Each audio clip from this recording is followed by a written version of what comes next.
Hi.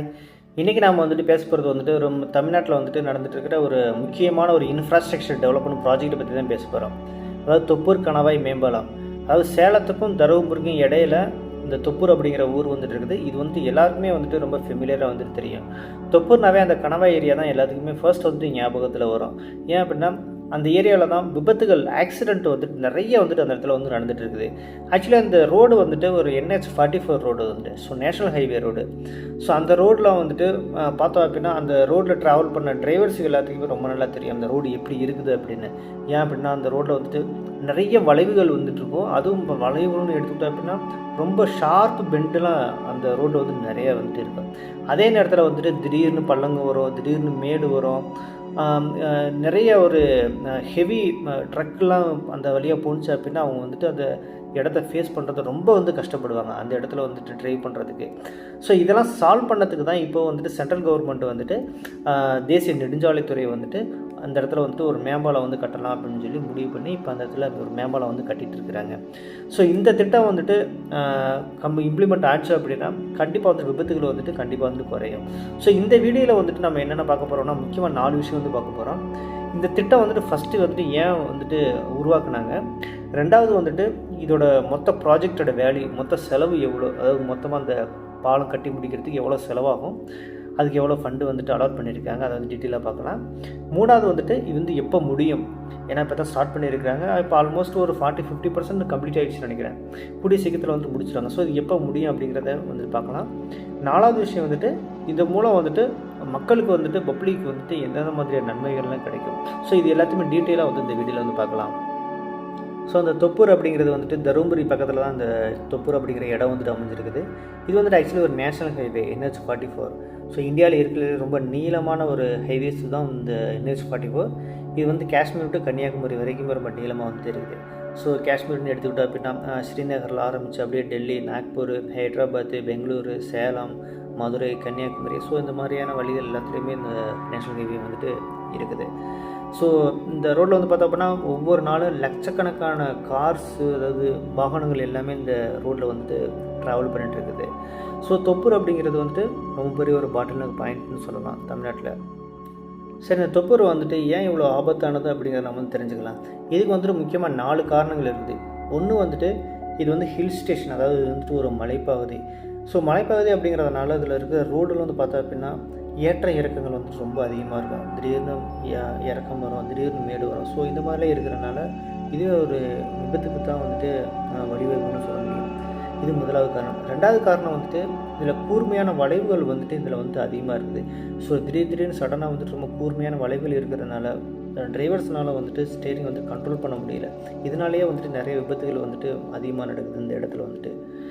அடுத்து மூணாவது விஷயம் என்ன அப்படின்னா, மூணாவது காரணம் வந்துட்டு பிரேக் வந்துட்டு சம்டைம்ஸ் வந்துட்டு ஒர்க் ஆகிறதில்ல.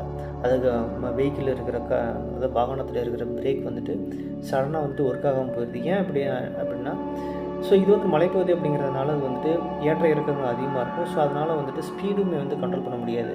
ஸோ அந்த டைமில் என்ன அப்படின்னா பிரேக் ஷூ எல்லாமே வந்துட்டு ஹீட் ஆகிரும். ஸோ அந்த மாதிரி ஹீட் ஆகிறதுனால பிரேக் வந்துட்டு ஃபங்க்ஷன் ஆகிறதில்ல. பிரேக் அப்ளை பண்ணாலும் பிரேக் வந்து நிற்கிறதில்ல. ஸோ இதனாலே வந்துட்டு பெரிய அளவு விபத்துகள் வந்துட்டு இந்த ஏரியாவில் வந்து நடந்துகிட்டு இருக்குது. இது மூணாவது காரணம்.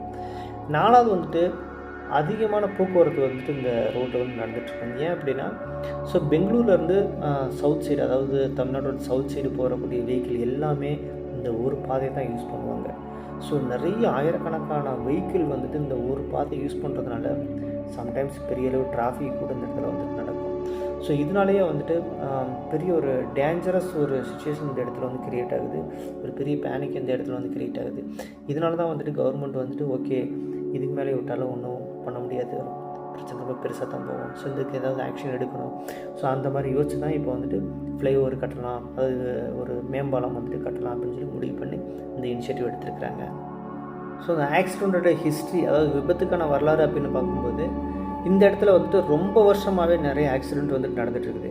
ஸோ ஒரே நேரத்தில் பஸ்ஸு, லாரி, கார் இது எல்லாமே ஒரே நேரத்தில் அடித்து நொறுக்கி பெரிய அளவு விபத்துகள்லாம் அந்த இடத்துல வந்து நடந்திருக்குது.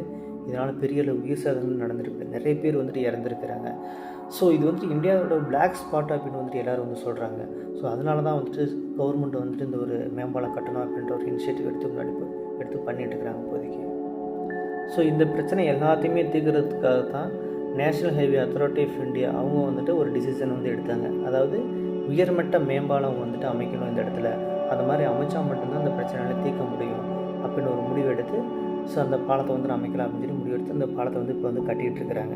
ஸோ நான் ஏற்கனவே சொன்ன மாதிரி கிட்டத்தட்ட ஒரு 30-40% வந்துட்டு ஆல்மோஸ்ட் கம்ப்ளீட் ஆகிடுச்சு. ஸோ இன்னுமே கூடிய விரைவில் வந்துட்டு அந்த மேம்பாலம் வந்துட்டு திறந்துருவாங்க.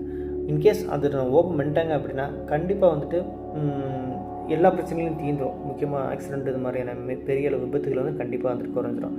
ஸோ இந்த மேம்பாலத்தோட முக்கியமான நோக்கம் என்ன அப்படின்னு பார்த்தோம் அப்படின்னா வளைவுகள் வந்துட்டு குறைக்கணும். ஏற்கனவே சொன்ன மாதிரி இந்த ரோட்டில் வந்துட்டு கூர்மையான வளைவுகள் வந்துட்டு நிறைய இருக்குது. ஸோ அந்த இடத்துல வந்துட்டு டிரைவர்ஸ்னால் வந்துட்டு கண்ட்ரோல் பண்ண முடியல. ஸோ அதை குறைச்சணும் அப்படின்றது இந்த திட்டத்தோட முக்கியமான நோக்கம். இன்னொரு விஷயம் என்ன அப்படின்னா விபத்துகளை தடுக்கணும். ஆக்சிடெண்ட் வந்துட்டு கண்டிப்பாக வந்துட்டு தடுக்கணும். ஸோ கண்டிப்பாக அந்த மேம்பாலம் வந்துட்டு அமைச்சிட்டாங்க அப்படின்னா கண்டிப்பாக வந்துட்டு ஆக்சிடெண்ட் வந்துட்டு குறையிறதுக்கான வாய்ப்பு வந்துட்டு நிறையவே இருக்குது. அது மட்டும் இல்லாமல் இந்த இடத்துல வந்துட்டு இப்போதைக்கு இந்த ரோட்டில் வந்துட்டு நம்மளால் ஃபாஸ்ட்டாலாம் எதுவும் போக முடியாது, மெதுவாக தான் போக முடியும். ஏன்னா அது வந்துட்டு ஒரு என்ன சொல்கிறது பிளாக் ஸ்பாட்டான ஏரியா. ஸோ விபத்துகள் வந்துட்டு அதிகமாக நடக்கக்கூடிய ஏரியா. ஸோ அதனாலேயே வந்துட்டு டிரைவர்ஸ் வந்துட்டு அதிகமாக வந்துட்டு இந்த இடத்துல வந்துட்டு ஃபாஸ்ட்டாலாம் ஓட்ட முடியல. இன்கேஸ் இந்த மேம்பாலம் அமைச்சிட்டாங்க அப்படின்னா கண்டிப்பாக வந்துட்டு ஒரு நார்மல் ஸ்பீடில் வந்துட்டு கண்டிப்பாக வந்துட்டு ரீச் பண்ண முடியும். ஒரு விரைவான போக்குவரத்தை வந்து நம்மளால் வந்துட்டு கண்டிப்பாக சொசைட்டிக்கு வந்து கொடுக்க முடியும். இந்த மேம்பாலத்தோட சிறப்பம்சம் அப்படின்னு எடுத்துக்கிட்டோம் அப்படின்னா இதோட மொத்த நீளம் வந்துட்டு 6.6 கிலோமீட்டர். இதில் வந்து பார்த்தோம் அப்படின்னா 6 வழிச்சாலை வந்துட்டு அமைஞ்சிருக்கிறாங்க இந்த மேம்பாலத்தில் வந்துட்டு. இன்னொன்று வந்துட்டு இதில் வந்துட்டு நிறைய தூண்கள், நிறைய உயர்மட்ட தூண்கள் வந்துட்டு அமைஞ்சிருக்கிறாங்க. ஏன்னா அது வந்துட்டு மலையில் அமைஞ்சிருக்கிறதுனால நிறைய வந்துட்டு ஏற்ற இறக்கங்கள் நிறையா வந்துட்டு இருக்கும். ஸோ அதெல்லாம் வந்துட்டு சரி கட்டுறது மாதிரி ரொம்ப உயர்மட்டத்தில் வந்துட்டு தூண்கள்லாம் இந்த பாலத்தில் வந்துட்டு அமைஞ்சிருக்கிறாங்க. இன்னொன்று வந்துட்டு இந்த வழியில் வந்து பார்த்தா அப்படின்னா நிறைய பள்ளத்தாக்குகள் நிறையா வந்துட்டு இருக்குது, நிறைய ஆறுகள்லாம் போகும். ஸோ அதெல்லாம் வந்துட்டு ஃபேஸ் பண்ணுறது மாதிரி பெரிய அளவு தூண்கள்லாம் இந்த மேம்பாலத்தில் வந்து அமைஞ்சிருக்கிறாங்க. ஸோ அந்த பாலத்தில் வந்துட்டு கட்டி முடித்தாங்க அப்படின்னா நம்ம வந்துட்டு அதிகபட்சம் ஒரு 80 கிலோமீட்டர் ஸ்பீடு அந்த ரேஞ்சில் வந்துட்டு ஈஸியாக வந்துட்டு போக முடியும். ஸோ அந்தளவு கேப்பபிள் இருக்கிற மாதிரி தான் இந்த மேம்பாலத்தை வந்து டிசைன் பண்ணியிருக்கிறாங்க.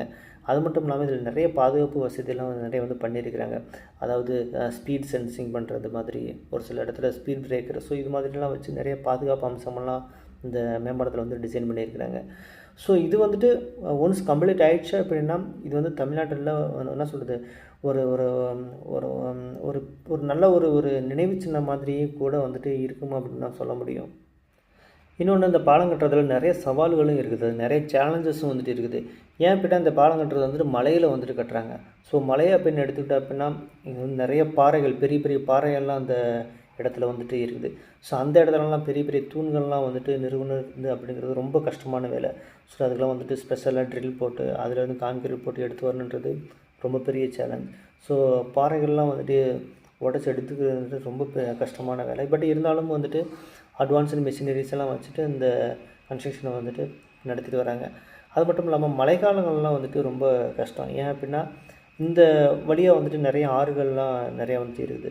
ஸோ அதெல்லாம் வந்துட்டு நிறைய தண்ணியெல்லாம் போயிட்டுருக்கோம். ஸோ அந்த மாதிரி இடத்துலலாம் வந்துட்டு இந்த தூண்கள்லாம் வச்சு பாலம் கட்டுறதுன்றது ரொம்ப கஷ்டமான விஷயம். இன்னொன்று வந்துட்டு இந்த மேம்பாலம் கட்டுறதுக்கு வந்துட்டு கண்டிப்பாக வந்துட்டு நிறைய மெஷினரிஸை வந்துட்டு நம்ம யூஸ் பண்ண வேண்டியது சுச்சுவேஷன் வரும்.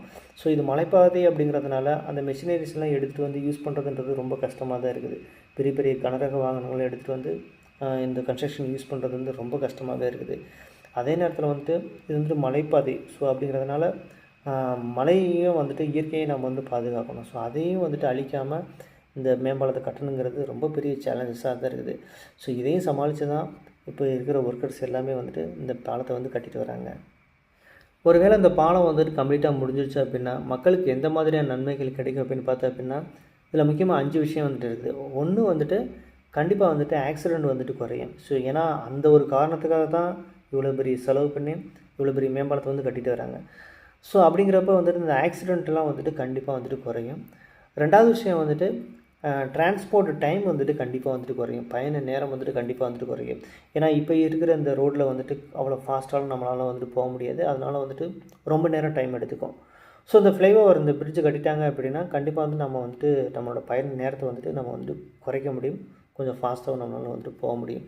நான் ஏற்கனவே சொன்ன மாதிரி அதிகபட்சம் 80 கிலோமீட்டர் ஸ்பீட் அந்தளவு போகலாம். ஸோ அந்தளவுக்கு கேப்பபிள் இருக்கிற மாதிரி தான் இந்த மேம்பாலம் வந்துட்டு டிசைன் பண்ணியிருக்கிறாங்க. அடுத்து 3வது விஷயம் வந்துட்டு கண்டிப்பாக வந்துட்டு ஃபியூல் எஃபிஷியன்சி நமக்கு நல்லா வந்து கிடைக்கும். மைலேஜ் நமக்கு நல்லா வந்து கிடைக்கும் வெஹிக்கிளில். ஏன் அப்படின்னா இப்போதைக்கு இருக்கிற மலைகளில் இருக்கிறனால அந்த ரோட்டில் வந்துட்டு நம்ம பயணிக்கிற போது கண்டிப்பாக வந்துட்டு ஃபியூல் எஃபிஷியன்சி ட்ராப் ஆகுது. ஏன்னா திடீர்னு மேடு வருது, திடீர்னு பள்ளம் வருது. ஸோ இந்த மாதிரியான சுச்சுவேஷன் இருக்கிறதுனால மைலேஜ் வந்துட்டு ஆட்டோமேட்டிக்காக வந்து ட்ராப் ஆகுது. பட் ஒன்ஸ் இந்த மேம்பாலம் கட்டிட்டாங்க அப்படின்னா இதில் நம்ம போகும்போது நமக்கு நல்ல ஒரு ஃபியூல் எஃபிஷியன்சி நமக்கு வந்து கிடைக்கும். நல்ல மைலேஜ் வந்து நமக்கு வந்து கிடைக்கும் எல்லா வெஹிக்கிள்லேயுமே. அடுத்து 4வது விஷயம் என்ன அப்படின்னா சரக்கு போக்குவரத்துலாம் வந்துட்டு ரொம்ப ஃபாஸ்ட்டாக வந்துட்டு நடக்கிறதுக்கான வாய்ப்புகள் வந்துட்டு நிறையா இருக்குது. ஏன் அப்படின்னா இப்போதைக்கு இருக்கிற அந்த ரோட்டில் வந்துட்டு பெருமளவு விபத்துகள் வந்துட்டு இந்த சரக்கு போக்குவரத்துனால தான் அதிகமாக வந்துட்டு நடந்துகிட்டு இருக்குது. ஸோ இதனாலேயே வந்துட்டு டிரான்ஸ்போர்ட்டும் வந்துட்டு டிலே ஆகுது. ஒன்ஸ் இந்த மேம்பாலம் கட்டி முடிச்சிட்டாங்க அப்படின்னா இந்த ரோடை யூஸ் பண்ணும்போது கண்டிப்பாக வந்து இந்த டிரான்ஸ்போர்ட்லாம் வந்துட்டு அதாவது இந்த கமர்ஷியல் வெஹிக்கிளுக்கு அதாவது சரக்கு போக்குவரத்து வந்துட்டு கண்டிப்பாக வந்துட்டு ஃபாஸ்ட்டாக வந்துட்டு நடக்கும்.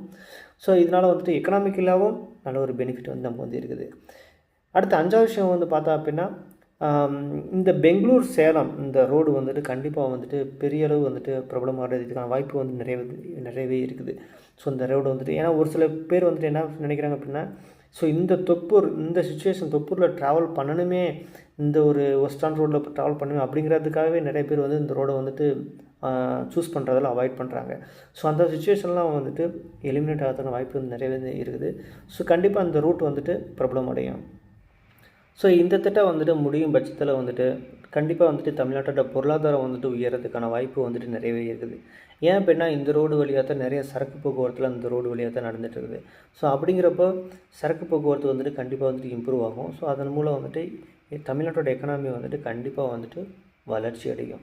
அதாவது தொழிற்சாலைகள் வந்து நிறைய வளர்ச்சி அடையும். அதுக்கப்புறம் லாஜிஸ்டிக்ஸ் ஏற்கனவே சொன்ன மாதிரி சரக்கு போக்குவரத்து வந்துட்டு கண்டிப்பாக வந்துட்டு விரிவடையும்.